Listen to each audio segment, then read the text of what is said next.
we are going to go ahead. Can you hear me back there? Okay, thank you. So we're going to go ahead and get started, even though we expect people will continue to flow in, which is great. But we do want to, make the best use of your time. Thank you so much for taking the time to come out and be here. We really appreciate it. Thank you to people watching the live stream or the recording, taking the time to participate in this process and to be here. I want to thank and acknowledge my colleagues on school committee, Anna Varghese and Amanda Serio. I know that Bouchu and Dr. Selena Miranda are on their way from work and will be here momentarily. Mark Loring is at a previously scheduled work commitment, so he's unfortunately not able to be here tonight. He did help us in our preparation, and this is just one step in a process that will unfold. So we're eager to have this opportunity to share some information with you all and hear some questions and try to provide some further clarity or information as we can. I'm going to start with, did I say I'm Lizzie Carroll? I'm sorry. I'm a little nervous. I'm the chair of the Milton School Committee. I'm going to start with some framing, just remarks, and from there, we will go into a presentation that will sort of pick up on some of what I share in further detail. And after that, we will have Q&A. We are going to be able to take questions up until 6:30, just for your planning purposes. If there are questions or comments we're not able to get to this evening, then there will be other opportunities that we'll share for how you can be in touch with us. As I start, I want to acknowledge that we're in a very difficult situation as a town and as a school district. We require an operational override that, at a minimum, funds level service to avoid devastating impacts on our staff and students. When we refer to level service, which you'll hear several times through this evening, what that means is the budget that would allow us to continue providing the same level of staffing and services that we are currently providing this year, no more and no less. So that's what level service means, and you'll receive more sort of detailed information about that shortly. I want to acknowledge that many in this room and throughout our school district and our town are understandably feeling very fearful and upset about the potential impact of this situation on their jobs and livelihoods, those of their colleagues. Families are scared of how potential cuts would negatively impact the education that our children receive in the Milton Public Schools. Recognizing this extraordinarily challenging context, our goal this evening is to share information that helps people understand where we've been, where we currently are right now, and where we are needing to go. In our overview tonight, we will be sharing the latest information, including many pieces that have previously been shared over the past few months in various meetings of the School Committee Finance Subcommittee, including with the Warrant Committee, School Subcommittee, and also in full school committee meetings. I want to acknowledge as we begin that despite our ongoing advocacy last year to bring a needed override forward to the town for this current year, the Select Board did decide against that, which only delayed the need by another year. And that's partly what we're here to talk about tonight. I also want to acknowledge that last year, our district faced a challenging deficit, and it was not managed through best practices. And we're going to talk a little bit about that tonight. Given all this, it is totally fair for the public to express disappointment and ask how we got to this situation. As a school committee last year, I'm going to be honest and say that we placed too much trust in our leadership and did not sufficiently scrutinize the work that was being done, including by former Assistant Superintendent Pavlicek as he directly managed that situation, or by Superintendent Burrows as he supervised Dr. Pavlicek's work. At the end of FY24, Dr. Pavlicek worked to close a $4 million gap by using several one-time funds that depleted all of the district's reserves. And then we also had to request $400,000 from the town in July to close the gap as the FY24 books were being closed. This was all discussed at the select board in July. This approach of depleting reserves and using one-time funds is not sustainable, nor is it best practice. But it was the only way out of last year's deficit at that time. The budget for this year, FY25, was built off of last year's budget, which contained a structural deficit as well. And this is what happens when a town or a district extends beyond the point at which they needed an override to maintain services. We'll get into more what an override means and how we're at that point. Since joining us in July, Assistant Superintendent Katie Blake has worked diligently to mitigate the residual effects of how this year's budget was built. She manually calculated actual costs that our outdated system was not set up to calculate in order to transparently provide a report in October at the end of the first quarter, which showed we were within budget, but that there were concerning signs of a tightening budget that required careful tracking. This was discussed in school committee finance and school committee meetings. At the end of the second quarter in January, she alerted the school committee that if nothing were to change, she was now able to project a deficit of $2 million for the end of this year. And for the past several weeks, she and Superintendent Burrows have been working to identify action steps that can make up this shortfall and close the deficit with as little impact on staff and students as possible.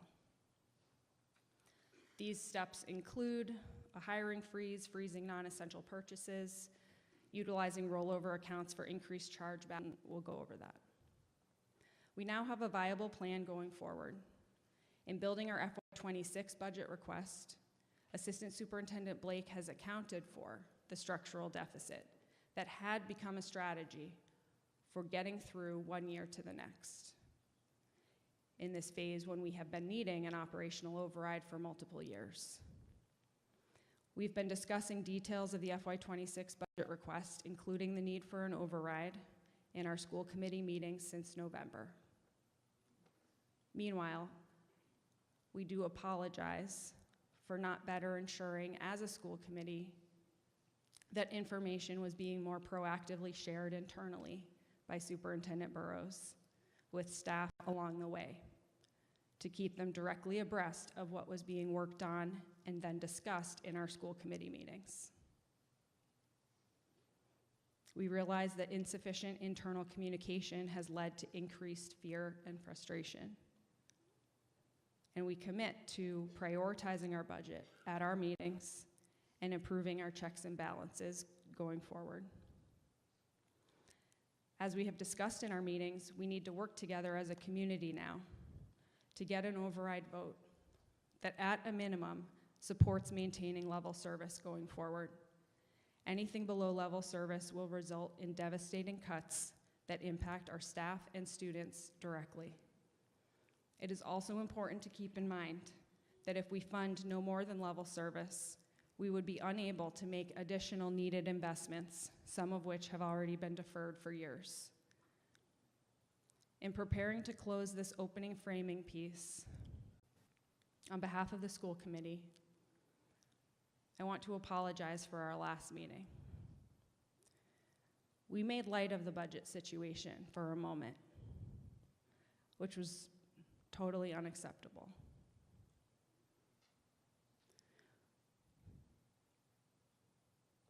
We want to assure the public that we do not take this current situation lightly at all. We are all serving on the school committee because we believe our students deserve the best education possible, which means having an excellent and robust teaching staff, leaders, and the resources needed to learn. Our commitment is steadfast, and we want to work collectively to ensure the current budget shortfall is responsibly addressed, and we set the foundation for a better FY26 and beyond. We have the opportunity tomorrow night to meet with the select board about our budget, and then on Wednesday and Thursday, have meetings scheduled with leadership of the Milton Educators Association to respond directly to concerns they raised late last week. We know that our only chance of success is to work together as a school district and a community in order to convince the select board, town meeting, and the voters of Milton to support an override that the town as a whole sorely needs. I'll hand it over now to Superintendent Burrows for a presentation that will provide more detail on this overview I've just shared. And then I think Dr. Miranda and I will wrap up the presentation and open it up to questions. Thanks again for being here.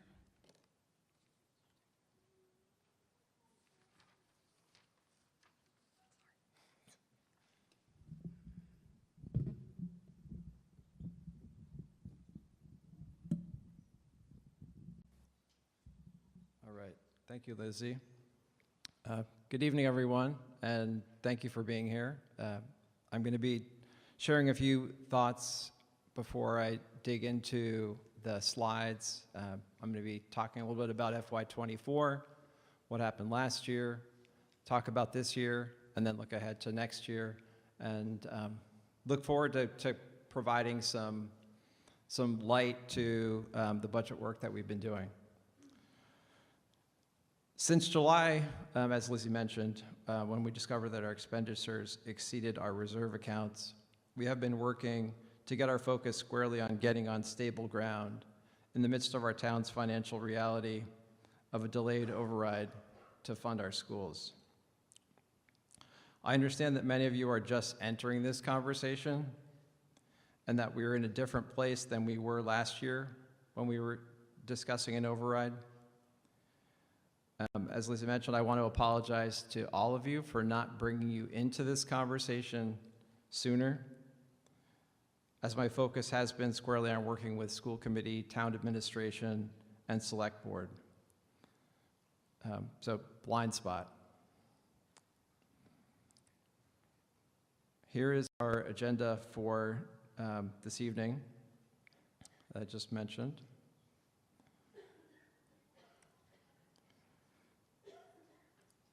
You've already heard previously that in past presentations about the budget that we spend roughly in the 30th percentile in Milton for education spending. And I think for a lot of people that data point doesn't mean a lot and has not really been influential in budget conversations. But I think the reality that resonates with all of us are the people we know and the incredible work that they do to sustain us in MPS. And this is going to be our focus tonight as we talk about the budget and talk about the values that we hold in Milton and how those are part and parcel of this budget. I am inundated, and I know you all are too, daily with positive news about all of our staff. From how they've stepped up at times of real challenge, put themselves second, went above and beyond, and focused solely on how to support or encourage a student and family in so many ways. I see it every day. Our staff have relentless energy and heart, and it shows in all the interactions they have and in the work they do to inspire learning and wellness in all of our students.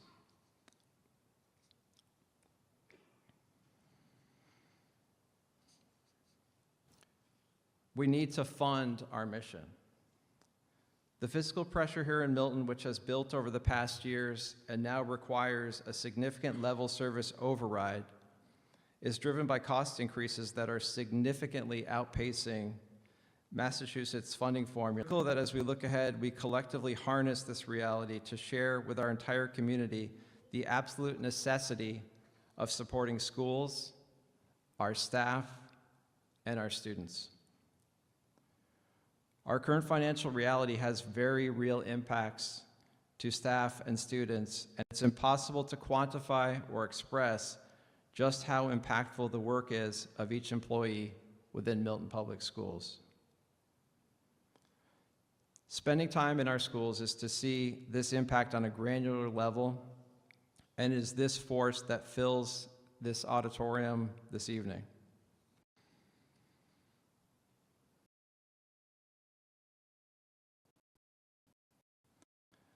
Our laser focus needs to begin by sharing where we are in FY25 as we came out of FY24, and then continue on to talk about the work we've done to build a strong FY26 budget.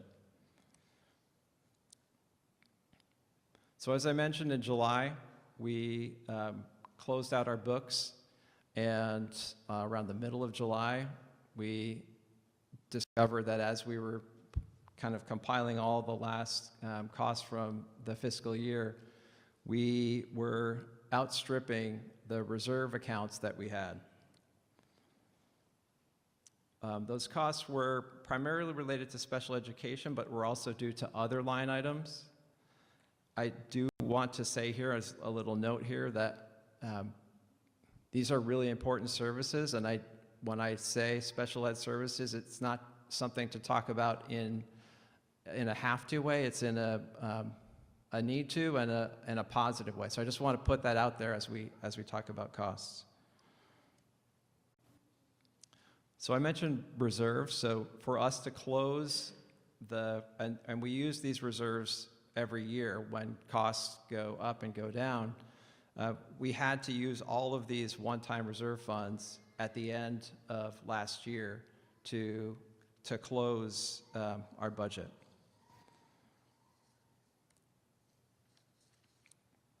As I mentioned, it came to light in July. This is something that we should have seen coming, and it's why we're in a really different place this year as we look to our current funding, and I'll talk a little bit about that in a moment.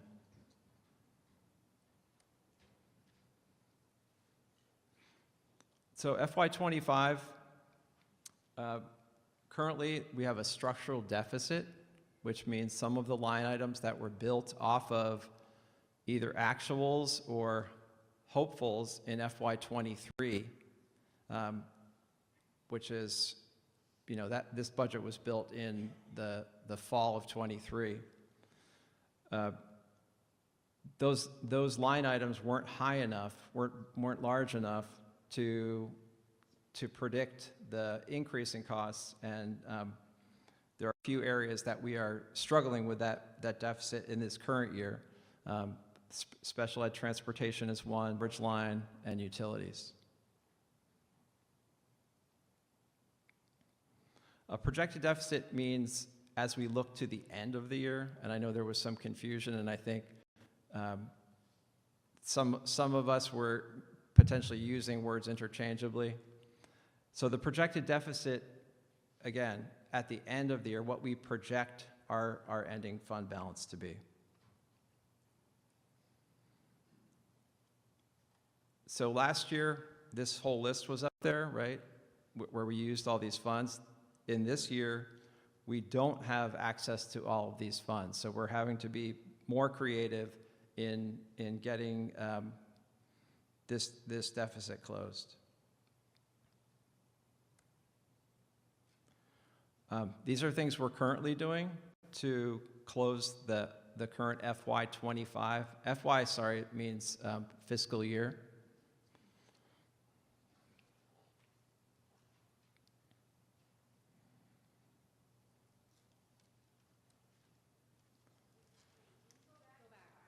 Sure.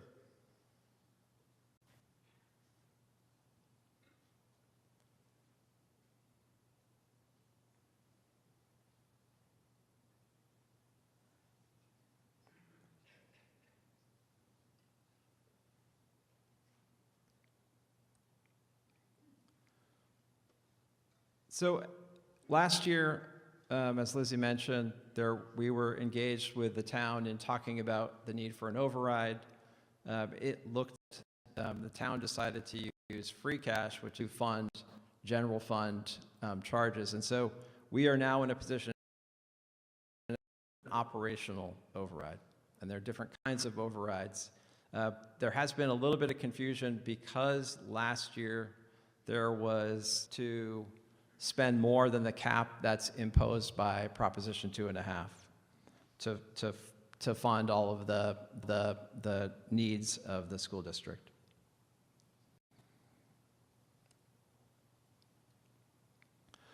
So there are really 4 different options as we look ahead.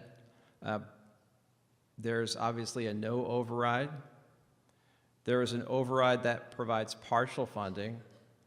There's an override that does level service, and then an override that would provide level service plus needs. So those are the 4 different overrides that are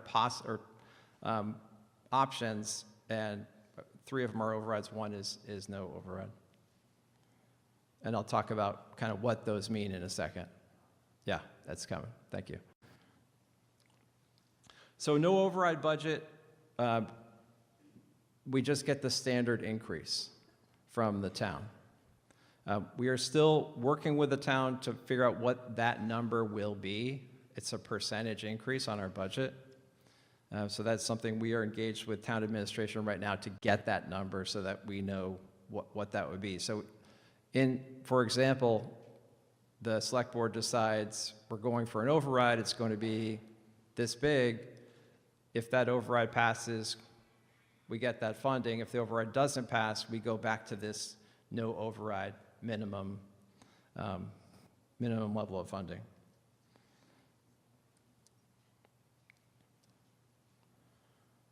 So the town, in terms of a no override budget for FY26, a roughly 2% increase in spending. And I'm going to talk about this momentarily. Our level service increase is 9.44%. So it's obviously a lot higher, and I'll talk about why that is. Right now, as I said, we're waiting to get more information to finalize our override budget. We are working on that as a leadership team. The current best estimate in terms of what would happen in the event of either a no override year or the failure of an override to pass, the select board can decide to move forward with an override, or the select board could decide not to, or they could make the amount different, right? So in the event of no override funding, we would be looking at roughly a $4 million in cuts to our current budget, or projected budget for next year, which, as you can imagine, is just huge for when you think about everything that's happening in our schools, and you think about I don't go around to any one of our schools and see like extra people or things that aren't needing to really happen. So the impact is significant. So what happens when there are cuts? So here are some possible impacts. Obviously, class size could be impacted, a reduction of social and emotional supports. Increasingly, schools have taken on a lot of that work that traditionally schools didn't do, and I think it's a huge part of the work that we do, and students can't access learning if they're not in the right space, both mentally and social emotionally. So those supports are critical. Reduction of operations and administrative support, elimination of things like additional buses, and increased fees for optional programming.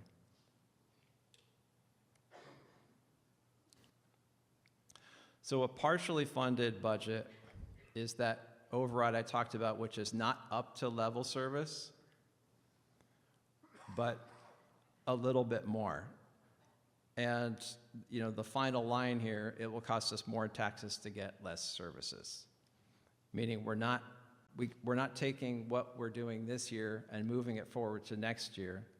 Instead, we're having to do some reductions, but not the full reductions that we would have to make if we had no override. Level service, which you've been hearing a lot tonight, level service is taking everything we're doing now and moving it forward to next year.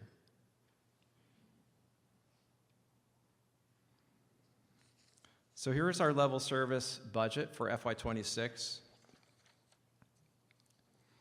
And you can see salaries make up a cumulative increase of 5%, and then you can see the different increases there. A number of these additions here are related to addressing structural deficits in our budget.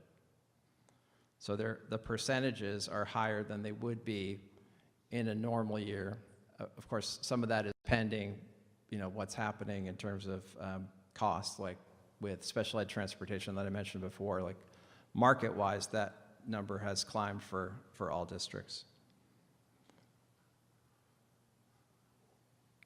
So 2.3 of that is addressing those structural deficits, right-sizing the budget.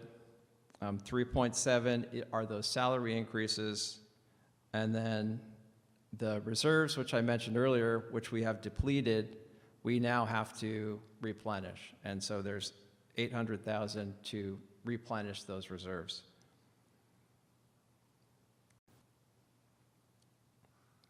So level service means no cuts to staff, no cuts to existing programming. It also doesn't allow us to address any of the needs-based items that you all probably have been in conversation in different, if you're a staff member at your building level or community-wise, talking about our ELA curriculum or things like that. It does not include any of those additions. And then the needs-based budget, this was developed over the fall. It originally included $1.4 million in funding for additional needs for FY26. The ELA curriculum was in there, funding for enhanced teacher professional development, student supports, additional teaching positions, and an HR director.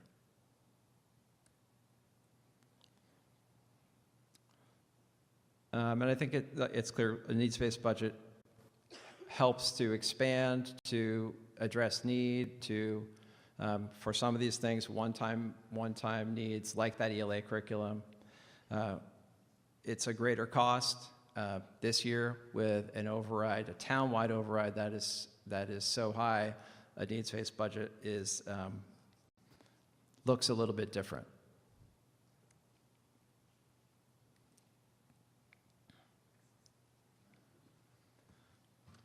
So Dr. Miranda is going to come up and talk a little bit about working with the town and town finances.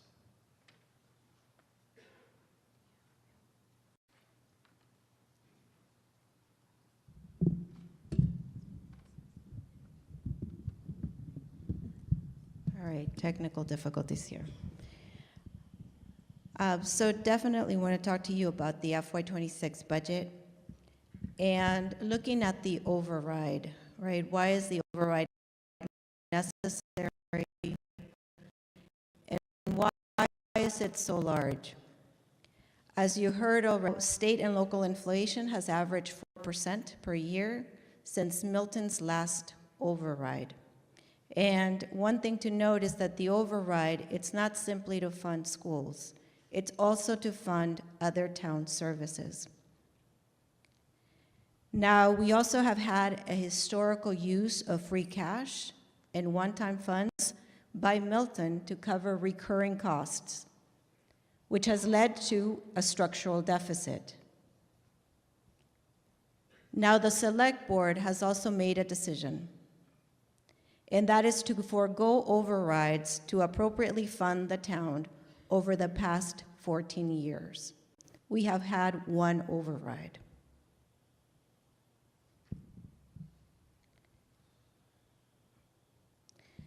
As we've said already, and you heard, there have been historical budgeting practices on both the town side and the school side that had failed to adequately reflect the actual costs of services, which then results in the structural override. So for schools, we have not budgeted, for instance, enough for utilities. Cost of utilities have gone up. And as you heard, we do have other needs, and special education being one of them that we need to do and we should do. And then for the town, things like snow removal. We have projected less expense than we have actually incurred. Now, the significant increase in unfunded mandated costs associated with special education, for instance, is another thing that we're contending with, and we're definitely not alone in this. If you've been reading the papers, you've been seeing this, that the costs have gone up, but that funding hasn't kept up.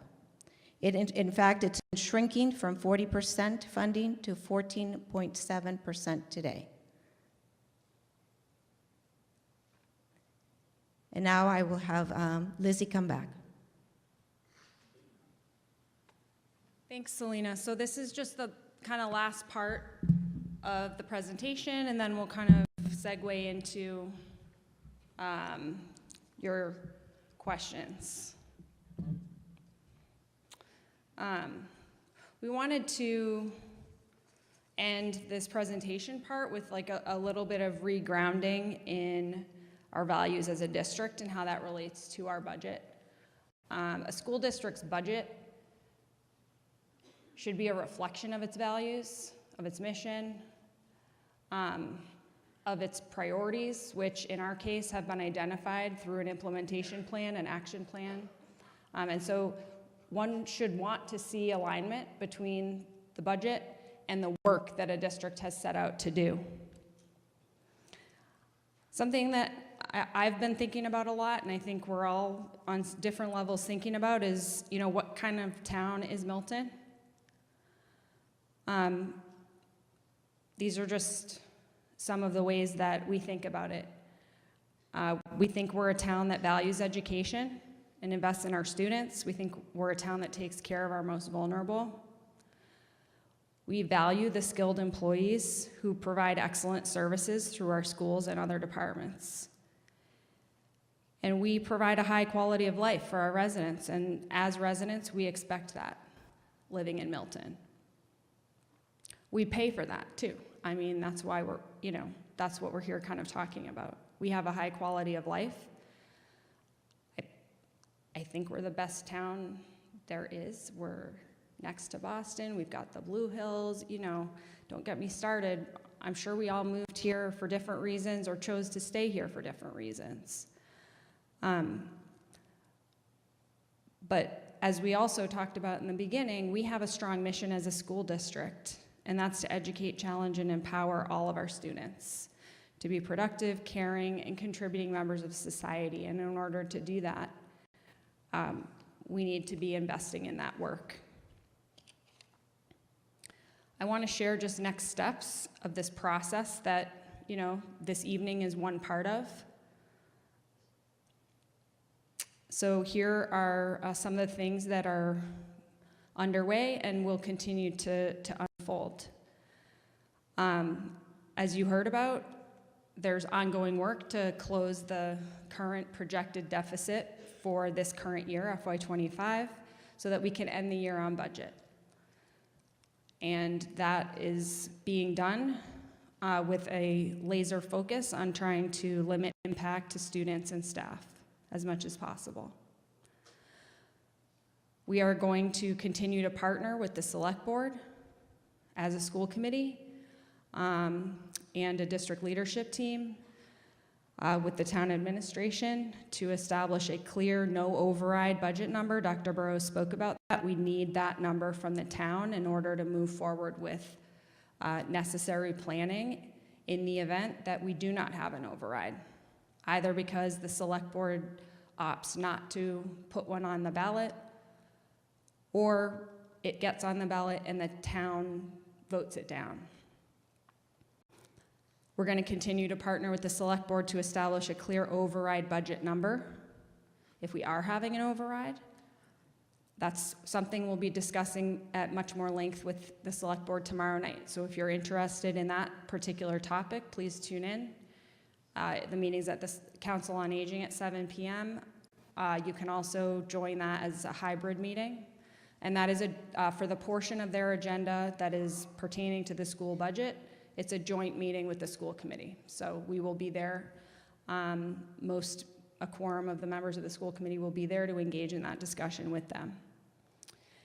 And of course, we're going to be continuing engagement with the broader community on our school's needs and the importance of an override for FY26. There will be more opportunities like this to learn, to share your questions and your input with us.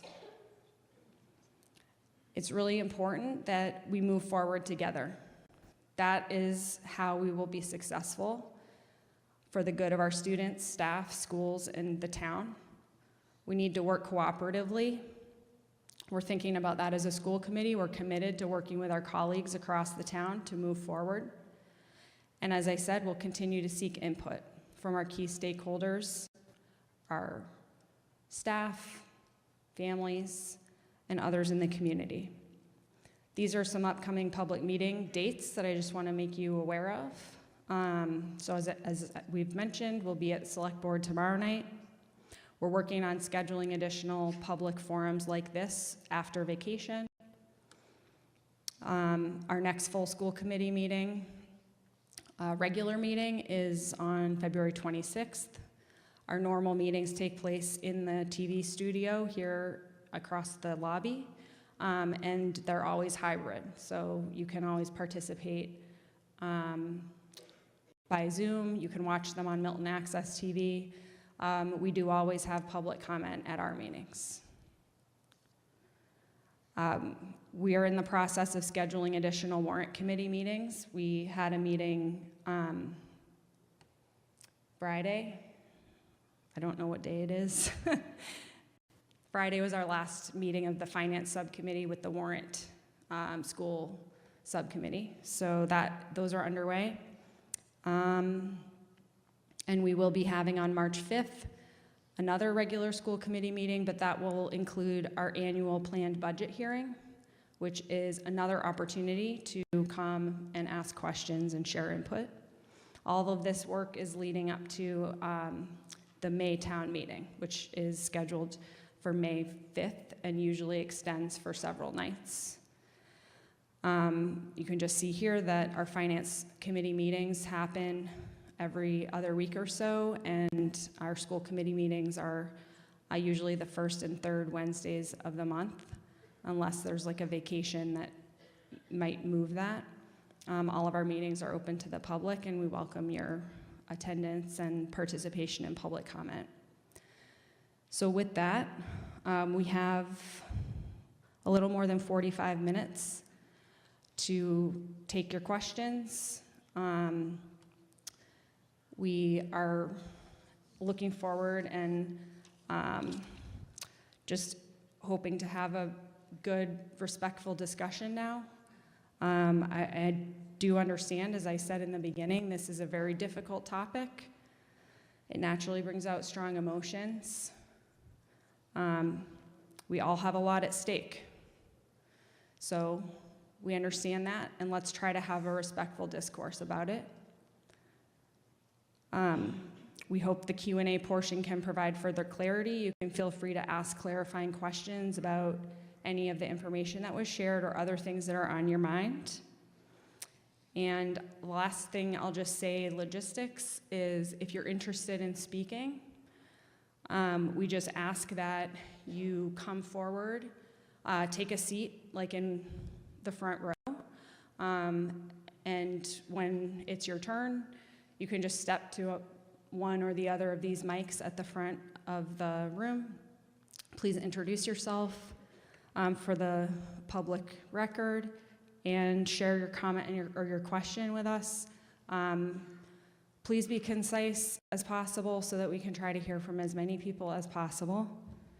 And then we'll just do our best, depending on the question, to provide answers. As you see, there's a QR code up here.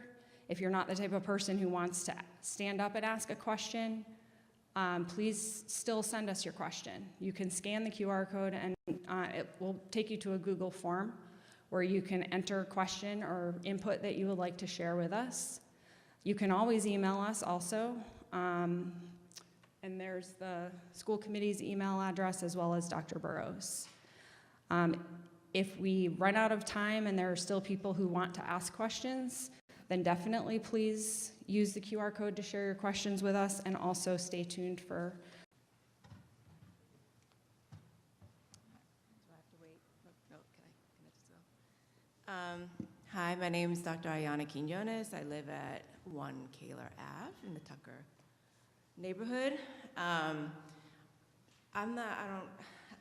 have questions about what happened, but more importantly, I'm worried about the lack of community members here. And so my question really is, and my concern is, how are we going to let people know that they need to vote in May? Is there mailings going out? It's not enough to just do an email. We get too many emails. I just happened to stumble upon this one. So it frightens me that this could go really wrong because people just don't know what's happening. So what's the plan for that? That's a really important question. Thank you for asking that. I don't think in the timeline, one important piece to note is that typically time frame for this effort of an override would be that May 5th town meeting. That week is when town meeting would vote on it. And it would then be, I believe the last time we had an override in, I think 2017, it occurred on like June 20th. So the vote itself is something we would be driving towards in that kind of June timeframe, typically. In the meantime, just from the district, from this side of things, we will be actually soon sending out, I think it says it here, we're going to be sending out an FAQ document to the community that will sort of work to answer some of the questions that have been coming in, and that we want to just provide common vocabulary and understanding. So that will be coming to you. You'll start to see, I think, regular updates. So in the past couple of weeks, our principals' weekly updates for, this is Milton Public School current families receive these updates. There's been beginning to be some information there, but the real answer to your question is that for an override, there would be a campaign, and that would be a separate entity from the school committee or the Milton Public Schools or the town. That would be, concerned citizens who come together and do the work of strategizing, messaging. There will be plenty of additional forums. You'll see signs, you'll see ads. And I know that is sort of in process, a group of people that are working on that. So I hope that answers your question, but this forum here, as I said, I think is the first of many of these kinds of events. So we want to continue holding these kinds of forums, and we want to work together with the campaign that will get set up to help make sure they have accurate information. We'll be working with the town to do that. The town, by the way, will also be sharing information on its website, which we will also help share, that includes details such as for the average, homeowner of Milton, what do each of these override amounts mean for you in terms of the amount your taxes will go up? That is information that, the town administrator calculates once the override amount is set. And that will all start to come out in the next few weeks, if hopefully, as I expect, we will get to the point of agreeing with the select board on an override. So does that answer your question? Do you have additional? Yes, that answers my question. I just would encourage the school committee to remember our brand. So you the superintendent, spoke really well about and over again about what our mission is. That is our brand. And I would expect that the school committee is upholding our brand for the educational system for Milton by making sure that every one of the schools is completely flooded with leaflets or information, like seriously. Like this is a marketing campaign, like for real. Absolutely.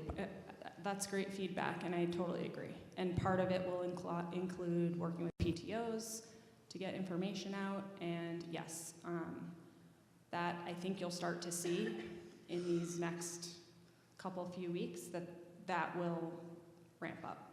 Okay. And it's necessary. You're absolutely right. Thank you so much for the input.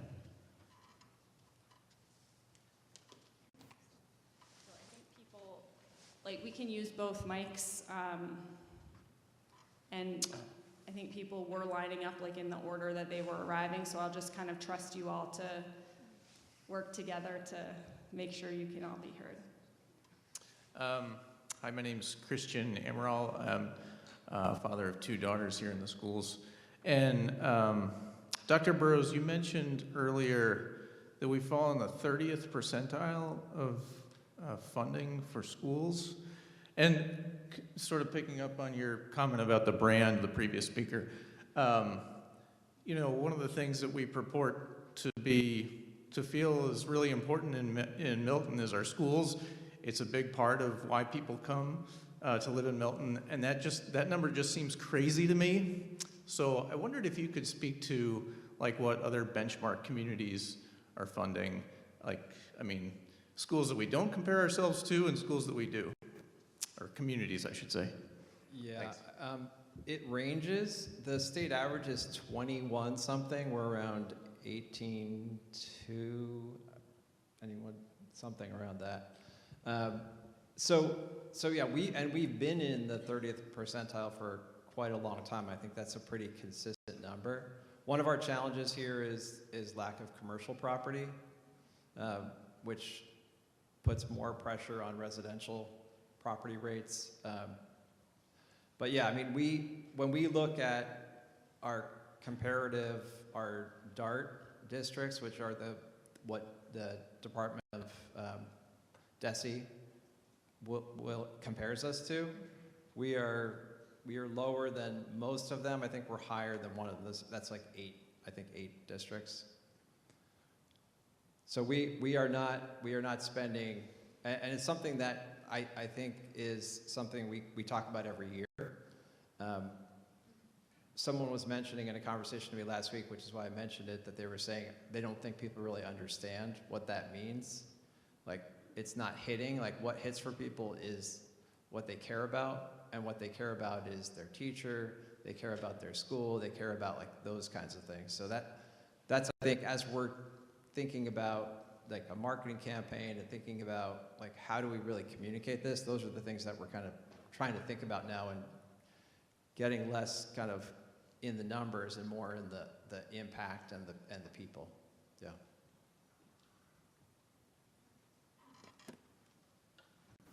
Hi, my name is Renisha Silva Talbot.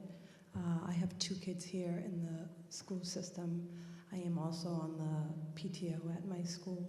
I'm active in the community, and I'm really concerned with, I really like the question by the last speaker about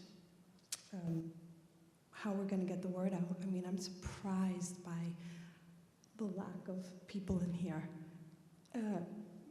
The percentage of families, young families growing is high, and there's not any people here, and it's felt to me like there's not been much of urgency for how urgent this matter really is. And Lizzie, you said earlier, like, people move here for different reasons, but I think almost most of the people in here moved here for the schools. And I know I moved here for the schools, thinking that they were going to be like top notch and my kids were going to get an amazing education. And were it not due to some of the amazing administrators like Karen McDavitt and Mel Craven and administrators at the other schools, like, and the PTOs that fund a lot of the budgetary things that the schools can't provide, we wouldn't have that, you know. And it's scary to think that so few people have shown up here. I think so few people knew until like the last weekend when we started just, and this is me personally, not as a PTO member, as a mother to two Black children, someone that's concerned about how my children's education is going to go because they're already starting behind the 8 ball just because of their skin color. Like, I'm super concerned about this. I'm concerned about the cuts. I'm concerned about the amazing teachers. I'm concerned about the not so amazing teachers that will stay anyways because they have tenure, and then you've got a teacher that's got 1 or 2 years, but they're amazing and they've got fresh ideas, and then they're going to get cut. Just for, I mean, it's mind-blowing to me, but another concern I have is how I'd like to better understand what you mean by mismanagement best practices. Like, I know what I think that is, but I found like things that I used to thought were black and white are no more black and white, and so there's seems to be this, it just feels super vague, and like, what are we gonna, how do you ensure us that this doesn't happen again? Or if we do have an override, like, what's to say we're not gonna need more? Because what we currently have is just for level funding. I mean, the kids don't have paper in school, and I don't think parents even realize that. You know, I think if more parents realize that, they would be like, what in the actual heck is going on? I mean, the PTOs wanna fund paper for the schools, so our kids can, I don't know, probably get more worksheets, but it's something, right? It's something, so I'm concerned about that. I'm concerned about what accountability looks like. Yeah, those are my main concerns that I'd love to have answered. Thank you. So I can speak to some of this. I don't know if you want to speak to the kind of the public-facing communication. Yeah, I mean, in terms of how we got there, and you were asking about best practices and kind of why we discovered it in July. I think historically we've had a practice of not, because we've had large reserve funds and kept large reserve funds, we were able to manage without needing to know exactly at the end of the year, or really like, you know, in the second quarter, which is kind of when we, this year, when we kind of shared that where exactly where we were, and that we were running a structural deficit, a projected deficit. In the past, we have basically moved those monies around at the end of the year, those reserve accounts, and closed the books. And so it hasn't mattered as much in terms of looking ahead.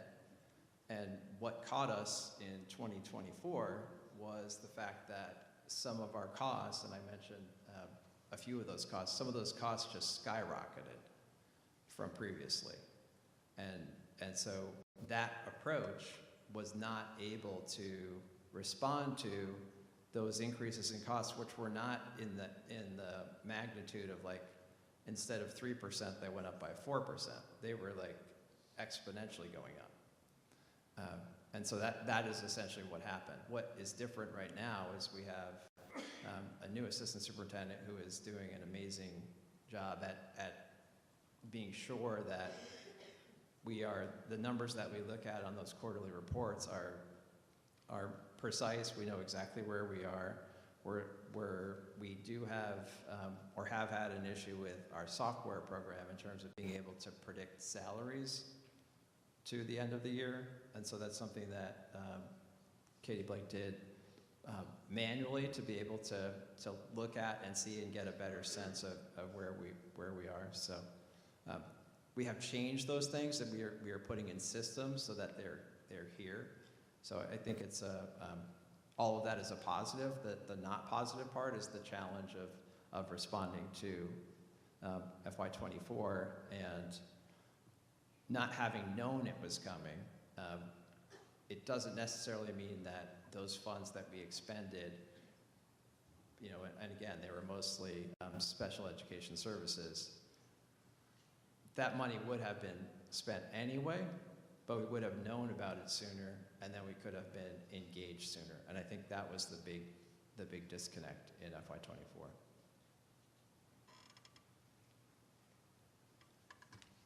Thanks. Thank you, Renisha, for everything you raised. It's all very important. Just add a couple responses. First of all, just on the folks in the room. So someone just let Bao know there's 400 people watching the live stream right now, which is amazing. 460. Okay, so it's not that I have low expectations of our fellow community members, but we announced this forum less than a week ago. And so I am actually pretty impressed that we have all of you here. And we know this time was not the most convenient, and we were working with schedules and trying to figure out how we could get something happening prior to next week's vacation week. And so I am just thankful that as many of you are here as you are, because it was very short notice. I want to thank the Milton Access TV folks for working to get this actually possible to live stream. And, as I've said, this is the first of, more to come. So I'm actually encouraged by all, the amount of people who are here, who are watching now, and the fact that Milton Access is able to record this right now means that, that will be something folks can watch, after the fact when they have the opportunity. So I think just echoing the answers before about the urgency, as I mentioned, from this point on, we have at our school committee meetings been discussing this very set of topics for months. We've not had a lot of people coming to our meetings. We welcome people to come, and we will continue from this point forward discussing this just more and more, okay? So that's something that we're committing to you. And the urgency, definitely ramps up now. We have this series of really important meetings this week, which are opportunities to make progress. And we have to, so. Thank you, Did I miss any of the things you had raised? No, you didn't. I just wanted to say that, the thing is, it's like, it would have been like taking from your savings, I'm gonna keep dipping in, and then you're like, oh my God, there's no money in my savings account. What happened to it? Your money's getting low, right? So at some point you're like, this coffers are getting low. Who raises the alarm? When do they raise the alarm? And we would have, I think to your point about there are 200 people and 400 people online is, we just found out, I think on Friday, we started trying to get the word out Friday, I think we got an email about this meeting, and there were some rumblings the Thursday before, so I feel like that's what led to us being here, is because people and most importantly teachers were like, what's going on with our jobs? And people are worried for their jobs, and parents are worried for their kids' educations.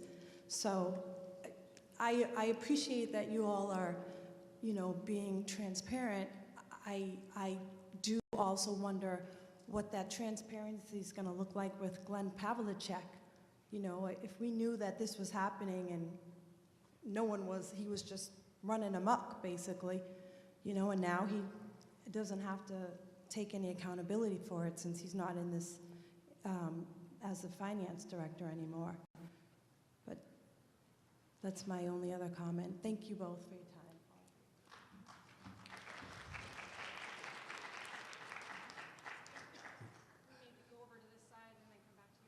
Hi, my name's Joseph Fahey. I'm a police officer in Milton, and I represent kind of two people here. Myself, the membership of the Milton Police. My wife is a Milton school teacher who is on the reduction of force list. She's newer to the system. So I'm a little concerned that there seems to be no transparency here because according to the meetings you're having with the buildings, the school employees in the buildings, I'm hearing a number of $4 million for level funded, yet you're going to ask for $6.5 million.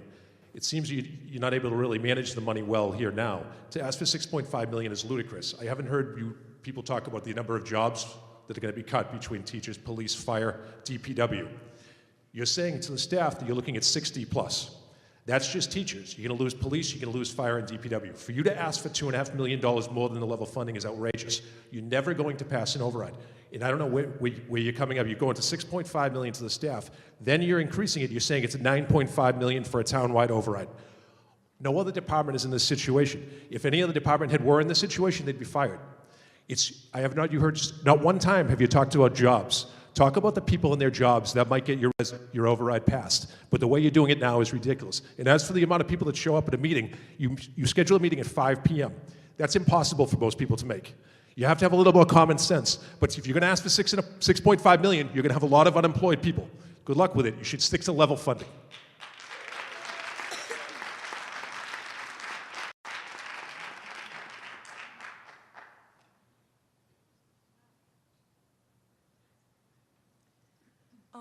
Hello, I'm Reagan Gilmartin. I'm a current senior at Milton High School. To Superintendent Burrows and the school committee, you've known about the acute budget deficit for months and neglected to take any serious action to alleviate or most crucially to communicate these severe funding issues to the community.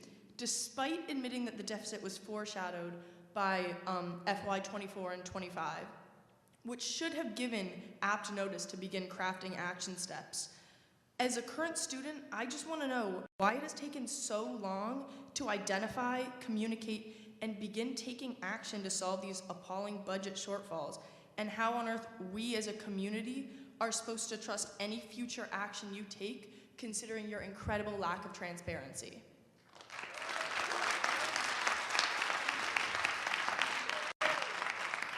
Thank you.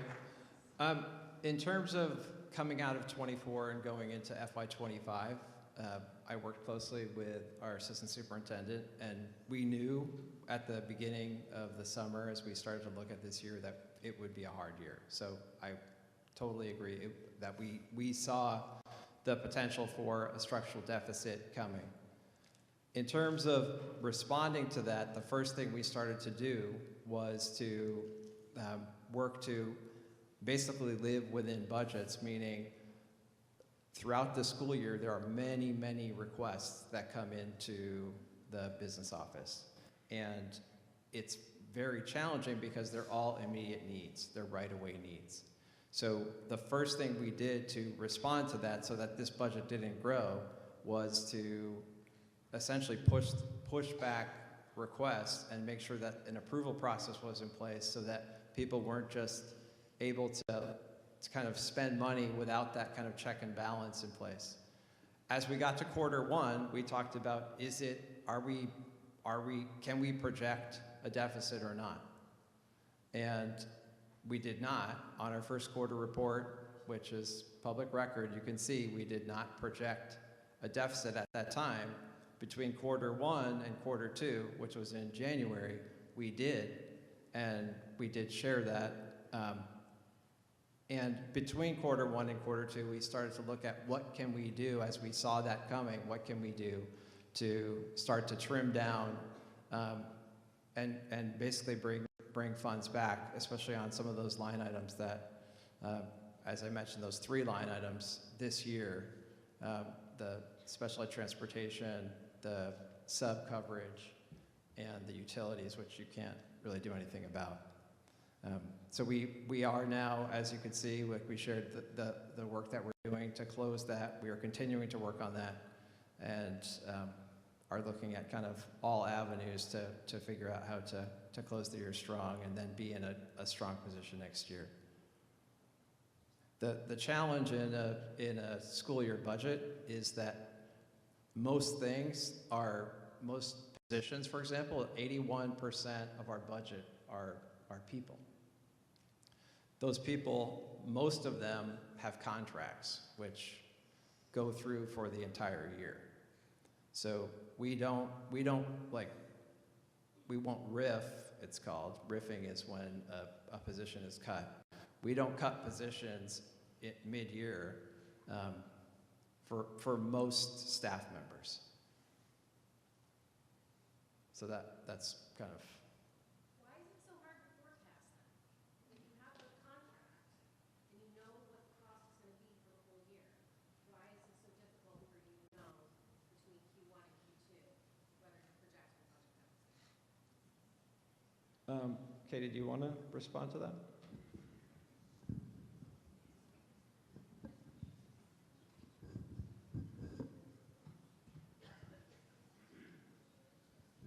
Hi, sorry, I'm not sure who asked. Oh, thank you. The financial system that we utilize, it's actually utilized by both the town and the school. It doesn't have a systemic way to project what the outstanding balances are for salaries. And so I think if you looked at some of the historical quarterly reports, we haven't historically projected out outstanding salary balances. And so I think that gives us a false sense of that we still have enough funding left to be able to cover our expenses. And so in seeing that, realizing that, and knowing that, that was just my effort to do that kind of manual off-book calculation to get a better sense of where we currently stood for the second quarter report. And so that is the work that was done, and that's how we were able to project based off of that information where the budget status would be at the end of the fiscal year.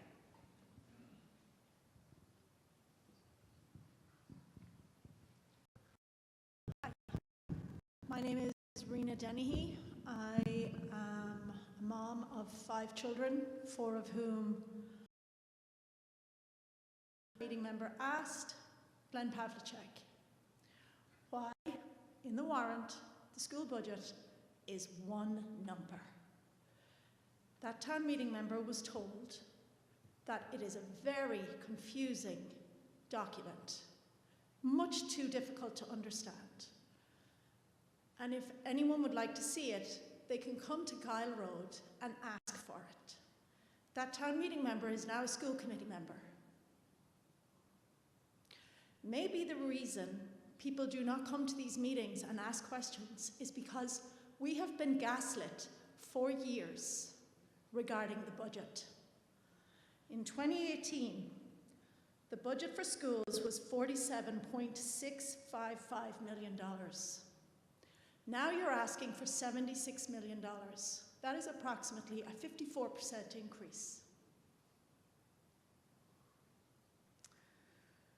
If that is not because you misjudge the budget for utilities or snow plowing, please stop gaslighting us. That is not true.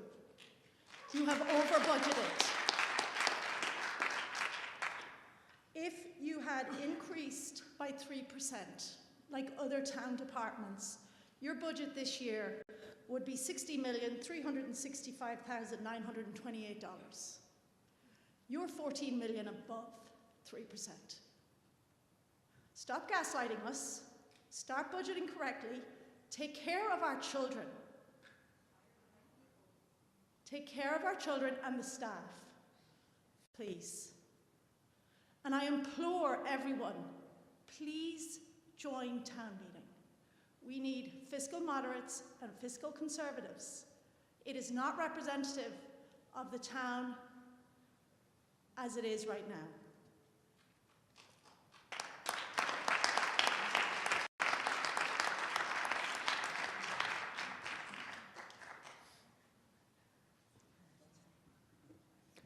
My name is Griffin Angus, and I'm a junior at the high school. So one of the questions that I wanted to ask was that the biggest concern, one of the biggest concerns, the specific concerns that I've been talking to, and I've been talking to my teachers about the budget, is about the trips to New Orleans and Nashville that you've planned, or that I believe you've already been to Nashville. And I understand it came up in the building meeting with staff at the high school where they were told that it was paid with grants, but my question is, what did those grants pay for exactly in regards to the travel? Did the school spend money on them outside of the grants? Could the grants have been spent on any other school items? And why are you leaving the school during such an important couple of weeks?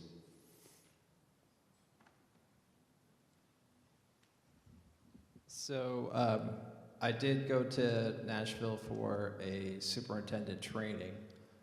It's a group called Leading Now, and it rose out of the significant turnover of superintendents in nationally, and is a organization that basically does training on the political realities of this job. It was just for 2 days, and it was completely paid for by them and by me as well.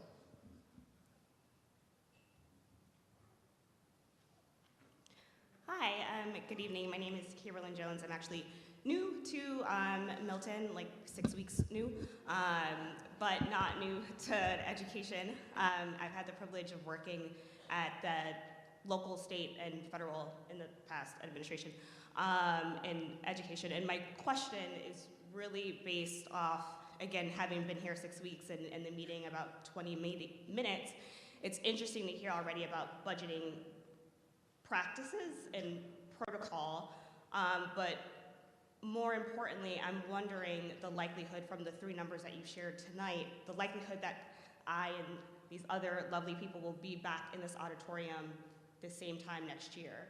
How do your current projections account for a similar deficit and similar happenings with changes to possible federal funding for our neediest and most high-cost students for next year? So if you, it sounds like the number is fluid, maybe, but how do the numbers that we hope to present account for that? And what is the number that won't make us be here the same time next year? So, I mean, you raised some unknowns around the federal funding. We're definitely keeping an eye on that, and the state, the Superintendent's Association actually sends me updates because they're doing legislative work with the national organization. So we are watching that. That is a real concern, and that's not something we can plan for. We have, a number of grants, federal grants, that sustain a number of different programs and positions, so that would be a big loss. In terms of the budget and preparing for next year, one of the reasons why it's so high, that 9.44%, is because we have essentially addressed those structural deficits that have been, kind of like taken care of by those reserve funds that I mentioned earlier. So we are working to live within each budget line and not kind of live within each budget line and then kind of add some extra on top to make the difference. Which will then I think, in terms of like how we wouldn't be here next year, it's then being really clear and really austere so that we are not, our processes are airtight, and we are, we're using every dollar in the way that it needs to be used. Hi, I'm Katie Scott. I'm a current junior at Milton High School. So one of the most blatant issues I've noticed when talking to my friends about the budget deficit is a significant lack of awareness, uncertainty, and curiosity about the issue among high school students. What have you done or are planning to do to improve this communication error, since it is our quality of education at stake? Great question.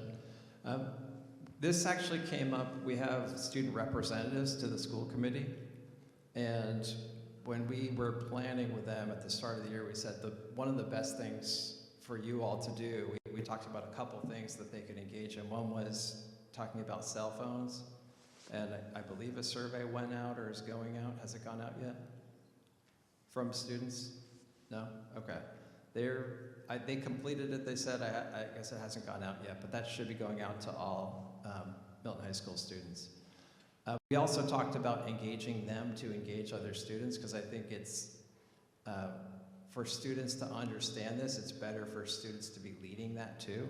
So they are working on that.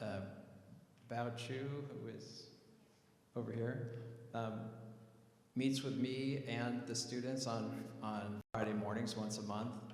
And then they attend our school committee meetings and share student perspective about different issues that the school committee is talking about. The budget is like a central thing, and I think as we, in the next months, that's, I think, going to be one of their kind of main focuses.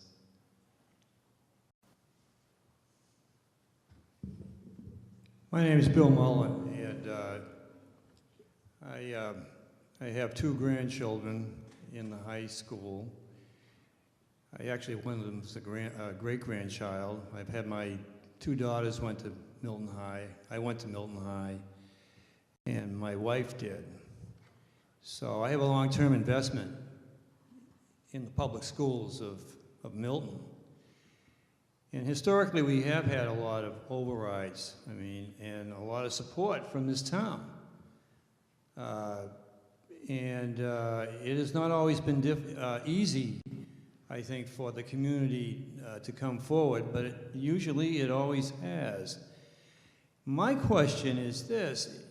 I want some clarity. How is it that if you have a $2.3 million deficit, have you addressed how you're going to actually solve this problem before you go before the select board and ask for an override? Is that something that you've already solved? Because if you haven't solved that problem and you still have a lot of money that you have to make up, I don't know how the town, first of all, I don't know how the select board is going to vote for an override to be on the ballot or anything, because you've got to solve that problem first. And I want some clarity. When you were up here, did you say that was solved? Or is it going to be solved at a certain point? That's the question I think everybody here should have an answer to, because politically, if I remember from what I read in the Milton Times, the chairman of the select board said, you better come back here with some solution about that before you ask for an override. So I hope you can answer that question right now. Thank you. Yeah. So I did show a slide of the different things that we are doing to close that. We are working towards that 2-0, and right now, with our grasp of the things that we can reduce in this current fiscal year, we're essentially continuing to work on it. We are looking at getting future reserve funds and bringing them back in. We're looking at that list of 7 or 8 things that we're doing, which is that list in a total is maybe $800,000 or so. So we are continuing to tick away at it.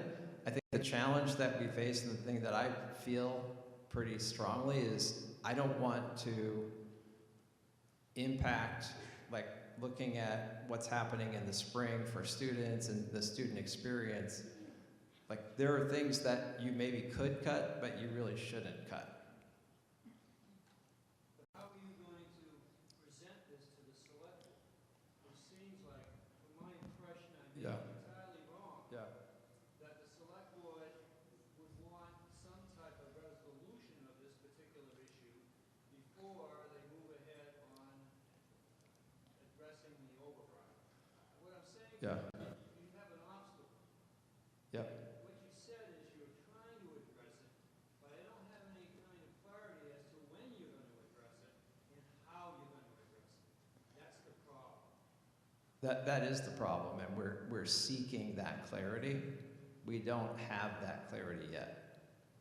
And we are working with the town administration, so they are really helpful in helping us to kind of problem solve. We're looking at doing some things with our food service and custodial in terms of billing back with health insurance. So there are things that we're doing that will, again, it's not going to be the entire amount, but it's helping.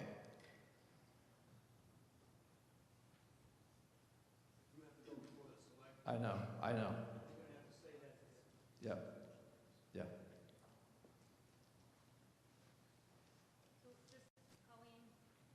You'll go next. Just a time check. We have time for a couple, maybe 2, 3 more. Colleen, Lindsay, Megan. Okay, Dan. I think we'll have time for, okay. So I think we can, those of you, so I see 4, 6 folks. So we'll be happy to take your questions and comments. And then please, the rest of you, if you still have questions and comments, please do share them with us. So, Colleen. Yep. Hi, Colleen McCarthy, 108 Gulliver Street. I'm a town meeting member. I'm going to be honest, I feel nauseous. And I think I probably express the sentiments of most people in the audience and those listening. We're mortgaging our children. And I just want to make a couple comments, and they're going to be hard, but they need to be said. I'm a daughter of a teacher and a police officer. My livelihood relied on those people putting food on the table for my sisters. So for me to sit here and hear that we have positions in this town, not only teachers, but police, firemen, support services that are potentially going to lose their jobs. And this isn't only Milton residents. Joe Fahey, I learned today, doesn't even live in Milton. You know what? It doesn't matter. He's got a family. This decision, what we decide here, impacts not only our residents, but families.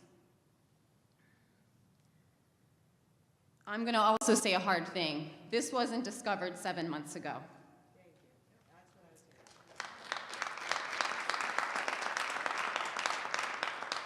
In 2021, citizens, including myself, were outspoken about the misuse of temporary ARPA funds to fund permanent positions.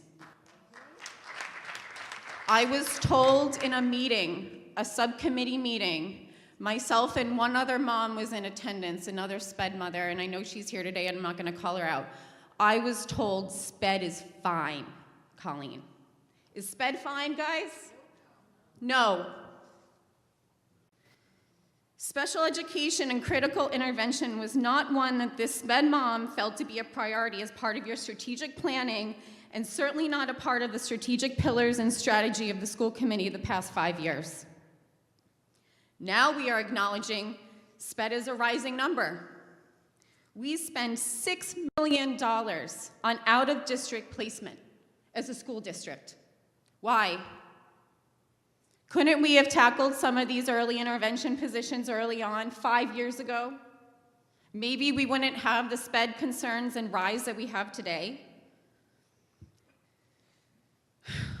This is despite the acknowledgement here that SPED costs have been rising and have been.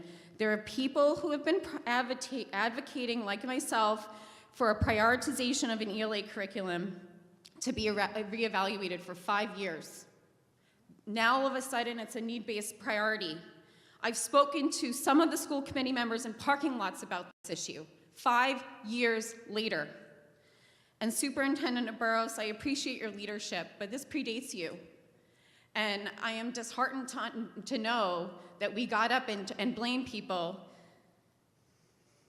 And this has been going on a long time.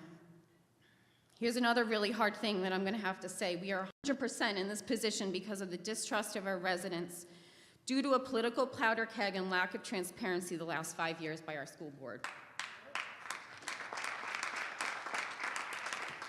There are mothers and fathers in this audience who were labeled "you people" when we advocated our hearts out to get our kids back in school. You people.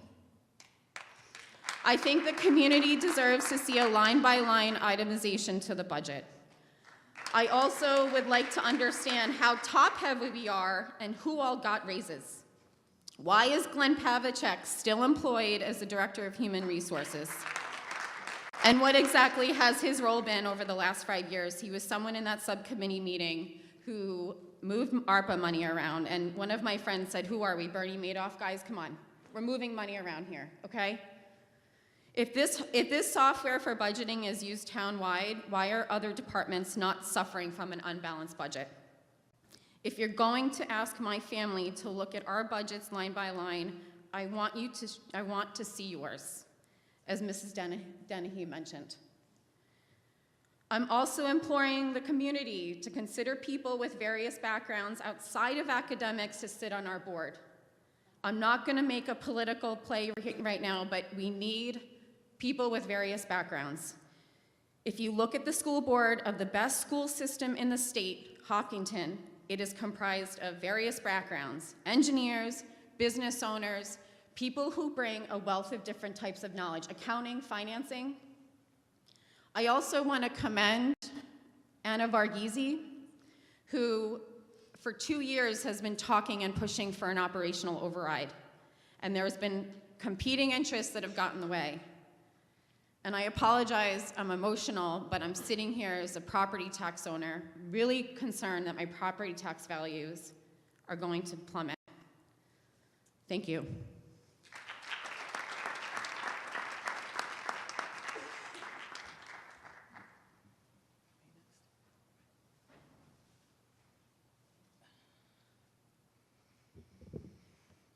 My name's Lindsay Bigby. I'm a Tucker parent, and I'm on the Tucker PTO. Tucker being our Title I school, we have the highest number of students who have the highest level of needs. So all of this discussion hits my heart heavy, heavy. In September, the focus was on creating academic experiences. Now, this situation has created a concerning level of distrust in our school and our community. We finally have a principal who is dedicated to our community, not only the teachers and families, but our entire community. I've been at Tucker for 4 years. I've had 4 different principals. I have 3 children at Tucker. I'm concerned that we aren't providing her or her staff with enough trust, with enough clear and concise communication in a timely manner. Teachers are hearing stuff from parents are hearing stuff from teachers. It's not coming through. A lot of the teachers are parents, a lot of the parents are teachers. With teachers fearing their loss of their job and worried about the most vulnerable population, their students, it's incredibly hard and unfair to expect them to maintain their high level of teaching. Though knowing the teachers, they'll certainly try. As we continue this budget discussion, what is the plan to build trust in the community, to build trust with the teachers, the staff, the family? Because trust can't wait to be rebuilt for this budget to come through. Trust can't wait for it to be pushed to a vote. Trust can't wait for the election. It needs to start right away. What's the plan to keep everyone up to date continuously, knowing that clear, open, and honest communication needs to at least be the first step in the plan of rebuilding trust?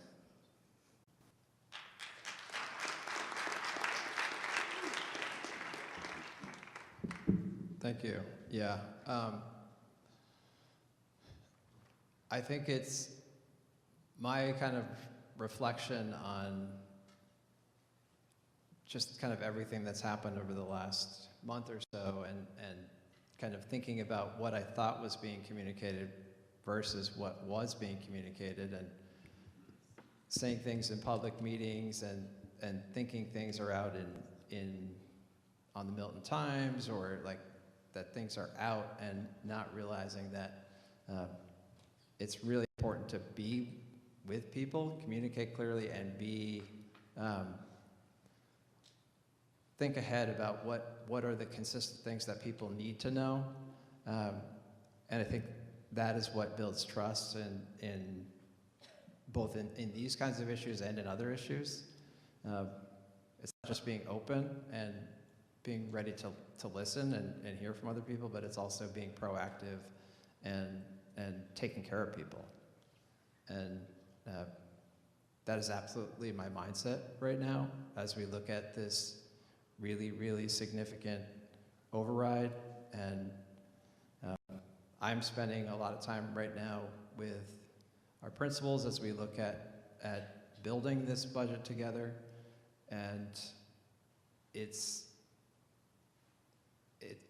very emotional work because there are so many, the impacts to so many people are so great. Which is, I think, why a lot of people tonight have talked about just the importance of the urgency of getting out there and getting the message out, and it has to happen.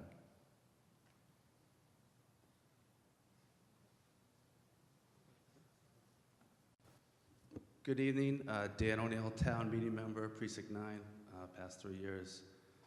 I ran for school committee the past 2 years, and I'm running again this year. For the last 2 years, my number one plank was fiscal accountability and to post expenses on a website that I would host myself of what the school committee is actually spending their money on. It's not complicated. Money is not the answer. Accountability is. Belmont is ranked number 3 in the state, and they spend $17,000 per pupil. It's comparative to what we spend here in Milton, the same school enrollment. But yet Milton is ranked 3rd in Massachusetts, and Milton is ranked 30th. Why? It's not a lack of resources here. It's spending the money where it should be spent. And I'm not here to pile on. I'm here to lend my expertise. I'm a forensic accountant. I've been doing it for the past 28 years for the state of Massachusetts. I've exposed millions, tens of millions of dollars in wasteful spending in school districts around the Commonwealth, towns, building construction projects. I want to volunteer for this town more than just to become a town meeting member. So I thank you for your time.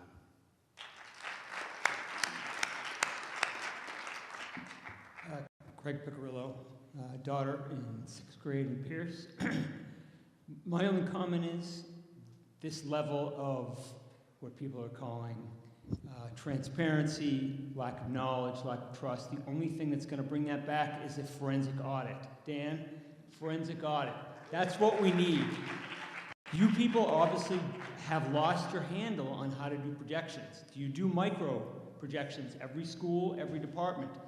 Are those included? Are those included in the macro budget for the whole town?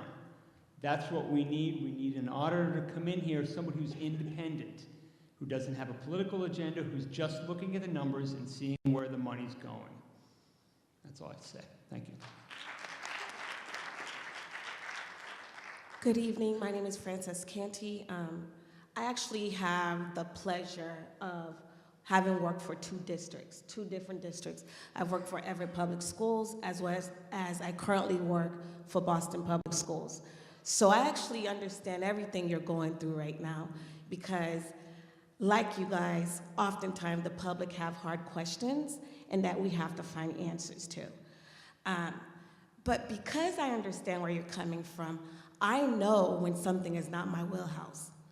For instance, what I'm really concerned about is when you guys found out there was a budget deficit, what did you guys do? There are programs, there are other vendors that can come and do this work for you guys. You guys shouldn't be in this position right now. The best thing you can do is put systems and processes in place. You know how shocking it is for me to sit here and hear that you guys don't understand your salary projections? That's easy. There's softwares that can do those things for you guys. Why is it Milton Public School? You guys have a renowned public school. You guys don't have the basic structures on how to do budget implementation. That is shocking. I'm shocked by what I'm hearing here because that shouldn't be the case. Those are easy fixes, and it is concerning. You guys asked for a budget increase in 2017. It's only, you guys cannot, what are you guys putting in place to make sure that in a couple of years, I have a kindergartner who's going to be in kindergarten. In 7 years, am I going to be standing here again having the same discussion? I'm hoping not. And you guys are in a opportune place to fix some of these things. Like, you guys are in the place of like technology. This is Boston. Like, you're not like in Western Mass. You're here. There are kids at Harvard who can build things for you guys. Like, I can have my team build some stuff for you guys. Like, this is easy work that you guys are not getting, and I don't know why. So I implore you. I really implore you, because I really feel your pain, because unfortunately, like you, I went to a district where we had to take responsibility for financial mishap that happened before us. So I don't blame you, because it's not your fault you weren't here. But from here on now, you have to take accountability for everything that happens going forward. So find the systems. There's a lot of them out there. I can give you some recommendations. Here you go.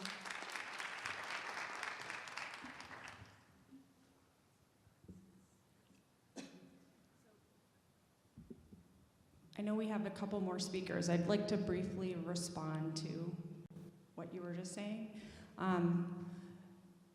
We mentioned earlier that in July we were joined by our new Assistant Superintendent for Finance and Operations, Katie Blake. And I think that I've heard consistent feedback from folks participating in our Finance Subcommittee meetings, with the Warrant Committee, at the School Committee, that she has brought a much higher bar of just frankly accounting expertise, budget management, and planning. And I think I just want to assure you that I think that we now have a lot more capacity than we have had. I think Dr. Burrows sort of knew what we needed in Milton, given where we have been for these many years, as has been discussed. And he identified the skill set of Assistant Superintendent Blake. And you know, we have detailed budget presentations that she has provided for us. They are available, and we can reshare those out.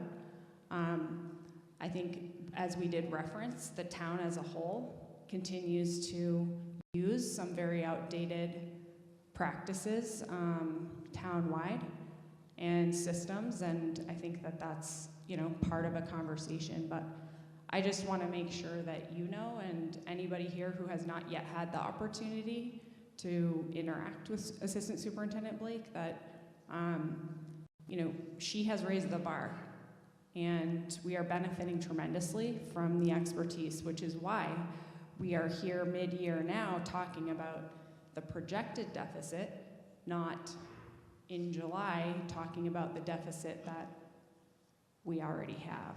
So I hope that helps, but I hope it just encourages you and others to really continue getting further engaged in the, you know, more nuts and bolts work that's happening around finance. Thanks. I think you're next, and then Megan will end with you. Is that okay? Hi, I'm Camille DeCaro. I have two sons, one in Pierce and the other one in Collycott. This is my first time speaking. I've been here for about 25 years, and Glenn Pavlicek has been very negative on special education, the way that he has spoken about it for years. In some of the presentations over the past few years, and you did it a little bit tonight, Mr. Burrows, it's a little negative connotation around special education. The numbers continue to increase throughout the district, and I'm really asking for some of that negativity to be toned down in a lot of the presentations, because when you put up on the board around special education, and then the next slide or two you talk about, oh, it's really the transportation around special education. So can we make a differentiation between what is it about special education? Because it's free and appropriate education for these kids. Believe me, my son is SPED. None of them asked for this. They would rather be your typical kid very difficult to raise a child who has special needs. They would rather not be in this situation. So when we're flashing these presentations, if it's about the transportation, say that. Don't just put up there that it's about special education, because a lot of kids and a lot of parents don't really know what that means. But Glenn has done this for years. So didn't the predecessor, Susan Maselli. You all did this for years. So I'm asking, on a go forward, please don't do that. You did it tonight because you also corrected yourself. And I sat there and I wasn't going to say anything, but tonight's the first time I'm saying it, so I'm asking you, as the leader of Milton, please don't do it again. Thank you. Yeah, let me respond to that. I mean, I take that completely, and I agree.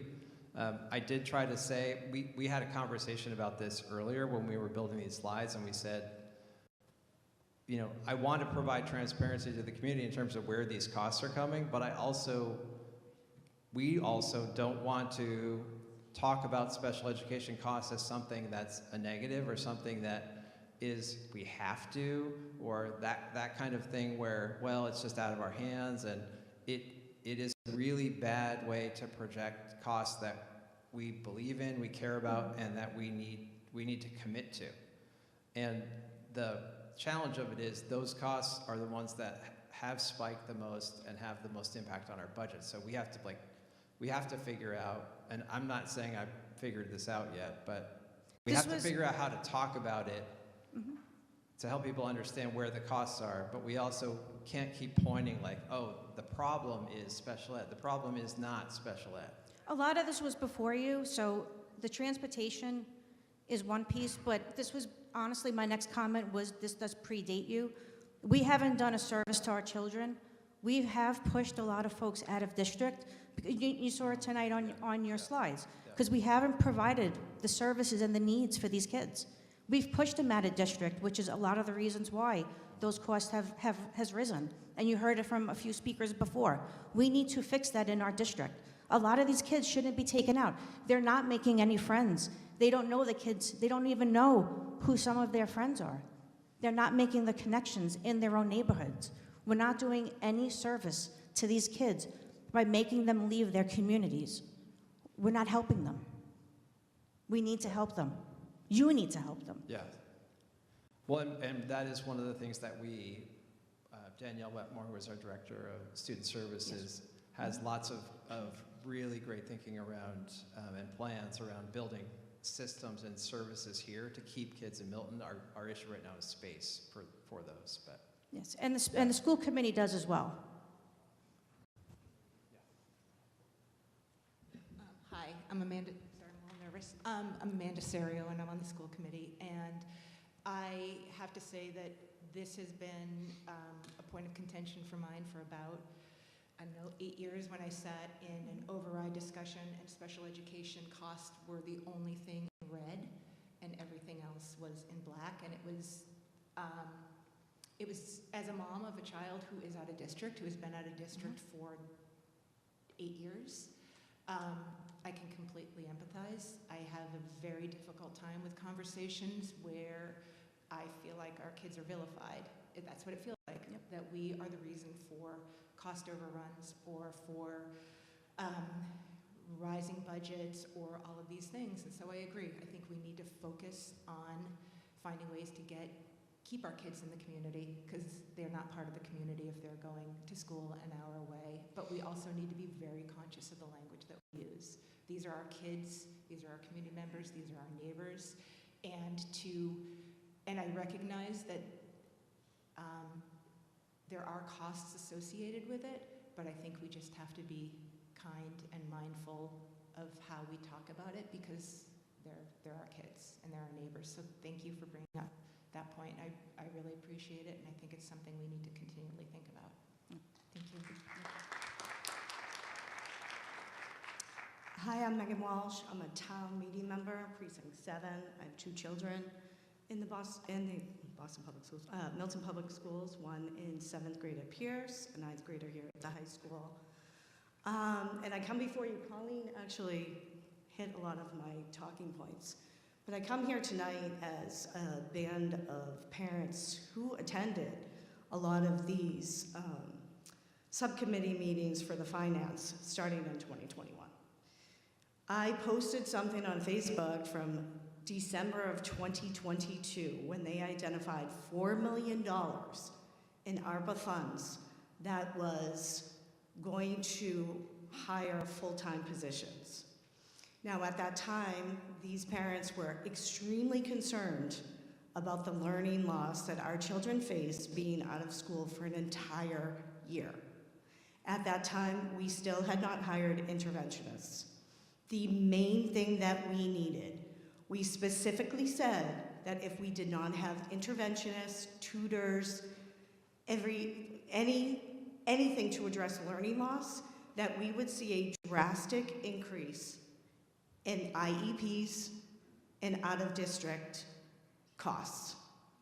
Where are we today? We are exactly where we said we would be had we not prioritized our children. We had children on the cusp in SPED. They should have been taken care of. They were ignored. So all these parents continue to go to the finance meetings. We showed up here at 8 o'clock on Mondays or Fridays, I don't know what it was. We attended the school committee meetings. We were, like Rena said, gaslit, shunned, called horrible names, mainly because we were concerned about all of our children. And yet again, that money was misappropriated.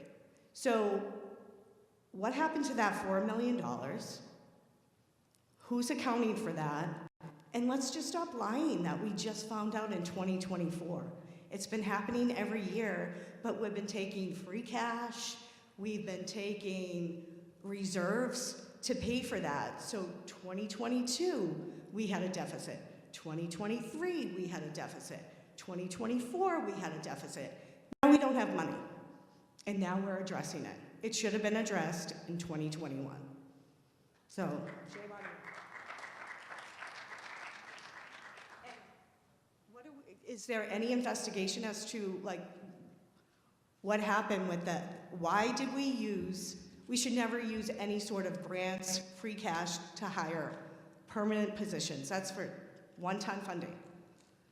So, and what's going to be done about that? What happens with why should teachers who have been here, even if they were here for 6, 7 years, why should they be let go over somebody that was hired with ARPA funds? That's not acceptable at all. So for ARPA and our ARPA funds, last year's budget carried over from ARPA onto our general fund into this year a number of those positions that we had hired. So those positions are now part of the general fund, part of our budget going forward. That is why last year our increase was over 8%, our budget. And that's kind of one of the challenges, I think, is this year in addressing some of these structural issues. We're also, our budget's also high this year. The use of free cash is something that the town has done to fund, essentially to fund our budgets, and it's not sustainable because those free cash numbers change every year. Last year we had enough free cash to avoid doing an override. I think most people in town last year were sharing that we really needed an override structurally, like given the town's finances. So it's, if you prolong it long enough and use free cash to cover all these costs, you get to a point where the number gets so high to get back to a sustainable budget. And I think in some ways that's kind of the year we're in right now. Yeah. And I think that's part of the problem that a lot of these parents and teachers are facing right now. We know that year over year we had a deficit, and we have some leaders who said, nope, we have a balanced budget. That's not a balanced budget. When you're stealing from Peter to pay Paul, that's not balancing your budget. And what Renisha said earlier, when you're saying, oh, just dip from here and dip from there, eventually you have nothing, and if, God forbid, anything ever happened, circuit breaker, we have nothing. It's all gone. And that's just, People need to feel as though we have faith in leadership. And at that point, and we addressed that in 2022. On January 27th, 2023, they addressed a $3.5 million deficit. There was no hiring freeze. We continued to hire even after that. So again, it's like, where are the structural flags in place that say, once we hit this point, which we finally are right now, where they now have a hiring freeze, a purchasing freeze, we can't buy paper, but that should have been done years ago, and why wasn't it? It was continued to roll into the next year, knowing full well we didn't have the money to cover that. So it's just, we need that transparency. We need you to stop saying, we just found out last July. That's not true. We know that we had a deficit year over year. So now you can just say that because we don't have any reserves, no free cash. We have nothing left to bail us out. So now we have to tell the town, sorry, we got nothing left, so now we need an override. We should have had one 2 years ago.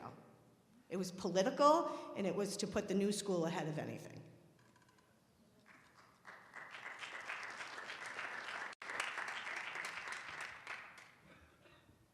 Thank you, Megan. You shared a lot of really important points. I do recall sitting before the select board about just over a year ago, I think it was, around a year ago, basically begging them to do an override last year. So, you know, I'm there with you on that. Megan was going to be our last speaker. We're coming on 7 o'clock, and Milton Access needs us to wrap up. That's why I'm here. My daughter's really Okay, thank you. Thank you very much. I thought you were trying to sneak in one last question or comment. Yes, thank you to our kids in the booth, Milton Access, thank you very much. And thanks again to all of you. And please stay engaged. Please keep sending us your questions and comments, and we will keep sharing information with you. Thank you.